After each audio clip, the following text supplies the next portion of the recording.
Alright folks, this is Xeric and welcome you beautiful, highly intelligent, honorable people who are pressing that like button right now.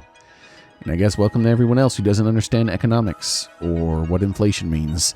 So yeah, I was shocked by the reaction to my previous video, not by the like-dislike ratio or anything like that. Way more people liked it than disliked it. However, some people who disliked it left comments, and that was shocking. The things that they said in those comments blew me away. For instance, like one person said I was delusional, another person said I was living in a fantasy world, like that the cost of video games has remained the same for a long time, and inflation means they have to go up. And I'm just like, yeah, but your screens say different. In reality, I'm living in a fantasy world, but reality is the exact opposite of what you're saying. What are you talking about? So then it occurred to me that some people don't know what inflation means. Oh, and some people didn't know what profits mean. Like, people did not understand what they were looking at on these screens. They just saw numbers and they're like, I brain shut down. You wrong. Inflation. Do you know what inflation does mean, though? It means the cost of living goes up. It means that necessities are more expensive. It means that people have less money to spend on luxury items like Nintendo games. You get it now? That's what inflation is. The buying power of the dollar going down, the cost of living going up. And when the cost of living is high, people have less disposable income to spend on luxury items. The way the video game industry has dealt with this is by keeping the cost of video games the same. This has relatively, sort of, lowered the cost of video games if you adjust for inflation, which has enabled them to grow the market for video games into an astronomically high level, increasing their overall profits. But if they raise the price of video games with inflation, then guess what people do to the luxury item? Do you think they stop buying their loaves of bread? Do you think they stop paying their rent? Or do you think they stop buying Nintendo games and start looking for a cheaper form of entertainment? Also, the whole video games cost more than ever to make, so we have to charge more money. That's busted too by looking at this. Because if you look at this screen here, how much were they charging for video games in 1999? People love who use this inflation myth, love to roll out the cost of video games in the year 1999 and show pictures of how much Super Mario 64 cost and all these other games.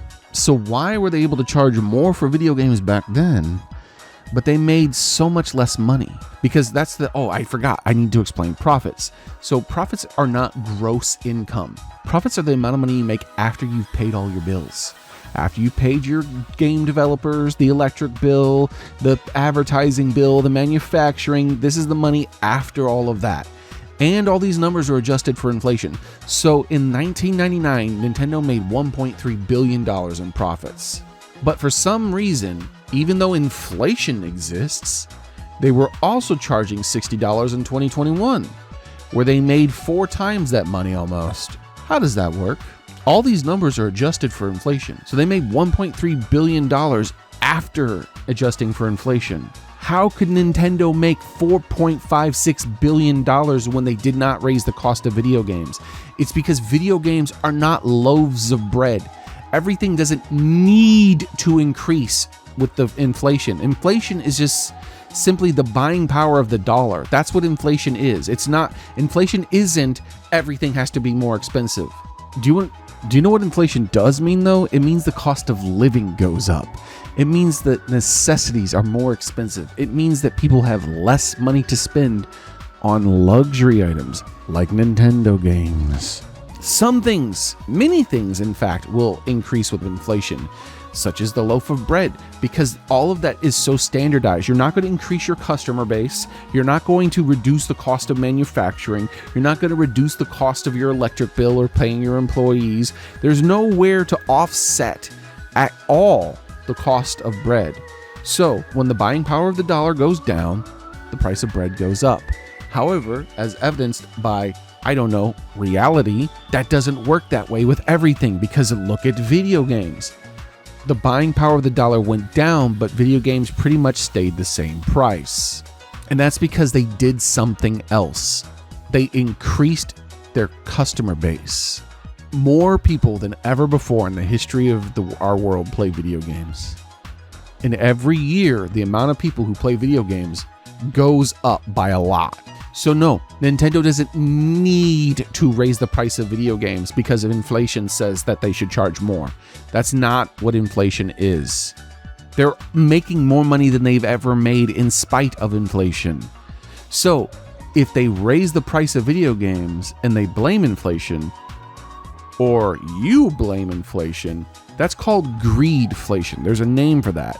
It's when someone pretends like inflation is making it so they can't make any more money, so they have to raise the price.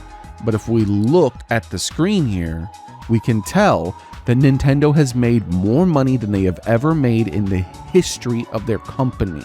Now here's the thing. I'm trying to help you, by the way. Nintendo fanboy who will defend Nintendo no matter what they do, even if they charge $1,000 for their game. Yeah, I'm trying to help you because there's a sweet spot when it comes to luxury items. People don't need to buy a video game. It's not a loaf of bread. And also, there's cheaper competition out there. So, if you have a luxury item and you keep raising the price of said luxury item, you reduce the amount of people who buy it. If you charge too much money for your item, the amount of extra money you make by charging more money is offset by the amount of customers you lose because you're charging too much money. Now you might be like, well, that's not true. Everyone's going to buy Nintendo regardless. Well, look how many people are pissed off. Look at the reaction. The reaction to this is way worse than it ever was for 3DS. However, they lowered the price of 3DS because so few people were buying it when it came out and because everyone was saying it was the cost. People didn't want to buy it. They were walking away. Nintendo cornered the market in handhelds, but people were still walking away. Don't say, oh, well, the pre-orders are really good for the Switch, so yeah, it's going to do good. That's not how it works. The Wii U's pre-order sold out as well, and look at how well that console did. None of us really know where that sweet spot is, but Nintendo is playing real dangerous with it by making their prices of these games so ridiculously high. So you should be worried, because obviously everyone is pissed off. You might be a diehard Nintendo fan no matter what they charge, but everyone isn't like you. Inflation doesn't mean Nintendo needs to charge more. They're not charging more because of inflation. They're not charging more because of the cost of making video games. They're charging more because they want to charge more. And they think that if they charge more, they'll make more money because they think that the amount of customers they lose will be offset by the amount of extra money they make by charging more.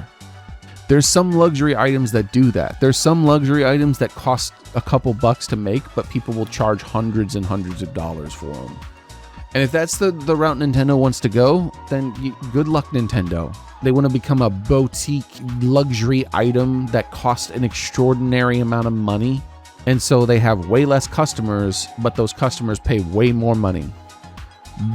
That is definitely one method to try. But if we look at, say, the year 2021, the proven method is to keep your price at $60 and raise the amount of customers you have. Nintendo, having the historically cheaper console and having the same $60 games, has proven that the way to make more money in video games isn't to simply increase the price of video games, but it's to make good games that are affordable to play. Don't you understand they're throwing that out the window this generation? They may be still making good games, but they're throwing the affordability out the window.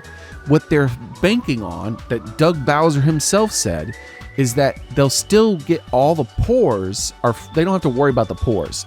The Switch 2 is for rich people, and all the pores who care about their money, they'll just play the Switch 1 and they'll buy all of our games for that. And we'll make all the money that we were still making on the Switch, but we'll make additional money by milking the rich people with the Switch 2.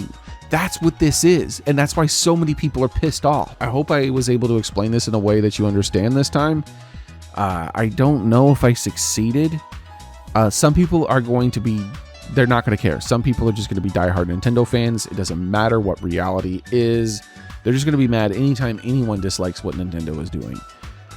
But to the people who were just confused about it, can you be honest in your arguments at least? Look at the screen. Inflation doesn't mean they have to charge more money. It took a long time to research this.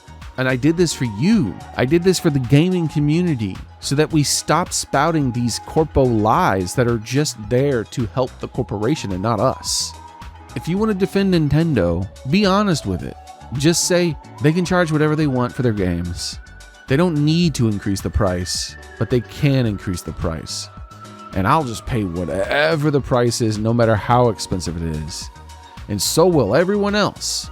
I disagree with you on that last thing. I think Nintendo's past that sweet spot. I think that the $20 extra they're going to be charging for some games, or more sometimes, and sometimes a little less, I think they're going to lose far more customers than they think. And I don't think those customers are going to be supporting the Switch as much either. Like, for instance, I was one of those customers supporting the Switch. I used to buy Switch games because I was like, well, Nintendo's one of the best, like, good guy gaming makers out there. I'd like to support them. I'd like to have my games on, some of my games on this, many of my games on this, because, you know, Nintendo. Well, guess what's not happening anymore? That all stopped. The moment these prices were announced, I haven't bought another Nintendo Switch game. I'm not alone in that. I'm like, well, you know, I guess Nintendo's not the future. I thought Nintendo was the future, but why should I invest in Nintendo when they're clearly not the future? Because I don't believe in a future where video games need to cost $80 or more.